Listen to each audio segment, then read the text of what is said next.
Hello, welcome back. My name is Pratika. This video is called I Fear I Will Die Alone.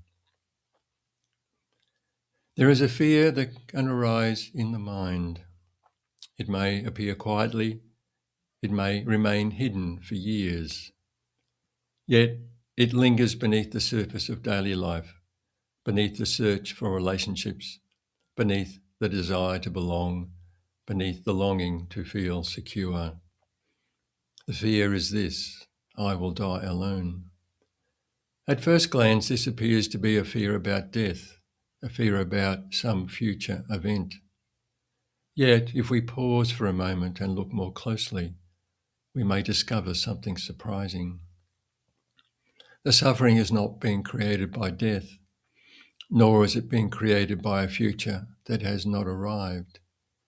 It is being created by a collection of thoughts appearing now, a thought accompanied by sensations in the body, a thought believed and experienced as reality. And because the mind feels vulnerable, uncertain, or disconnected, it projects an image of what may come. I will die alone. The thought appears, the body responds. Fear arises, sadness arises, anxiety arises.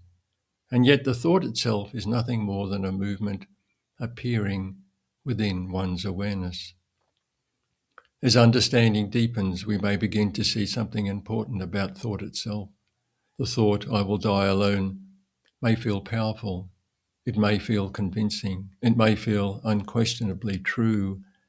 Yet, when we look closely, we discover that it is composed of words, words appearing within awareness. Words have no independent authority, and they have no independent power. Their power, apparent power, comes from being believed. And when a thought is believed, the body responds as though the thought were reality. This is not a mistake. It is simply how the mind and body function. Yet, seeing this clearly creates space, a space between ourselves and the story, a space in which we no longer need to fight the thought, nor do we need to follow it. We can simply notice it, allow it, and let it pass. Through conditioning and repeated association, we have come to believe many things about ourselves. From an early age, we are taught that we are separate individuals, that we were born, that we are moving through time, and that one day we will die. For many, these assumptions are rarely questioned. They simply become beliefs. And when these beliefs combine with the human tendency to fear the unknown, the thought, I will die alone, can appear profoundly real. The mind creates an image. It imagines a future. It imagines a separation. It imagines loss. And then it responds to its own creation. Fear arises, sadness arises, anxiety arises. Yet all of this is taking place within the mind's interpretation of experience.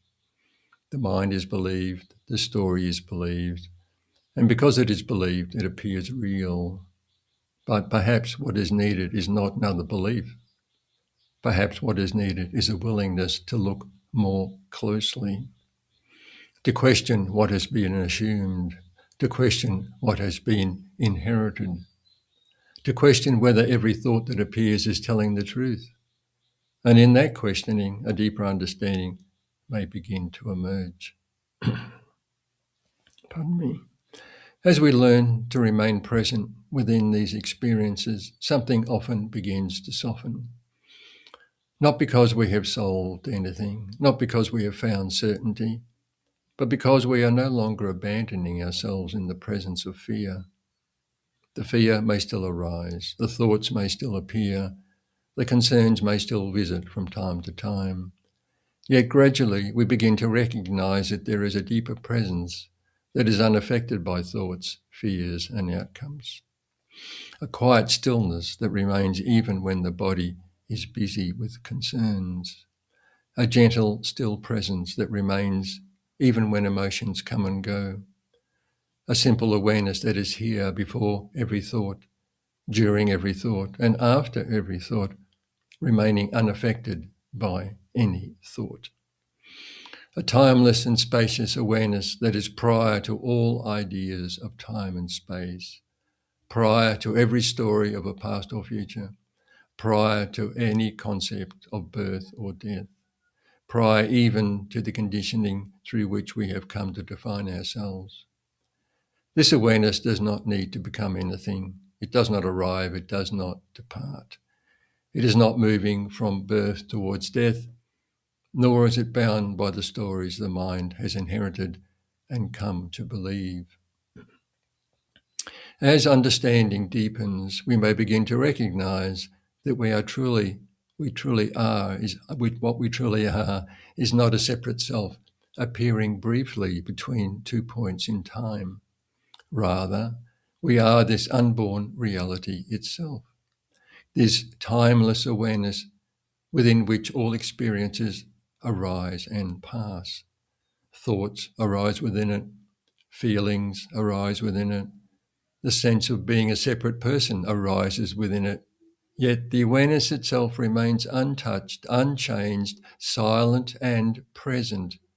And as this is seen more clearly, we may begin to recognize that as the inseparate self of timeless awareness, there can be no state of true loneliness, nor can there be true separation, for separation requires two.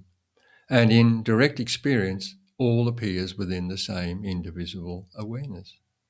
The many forms of life may appear different, the expressions may appear unique, yet all are arising within and as the same seamless wholeness.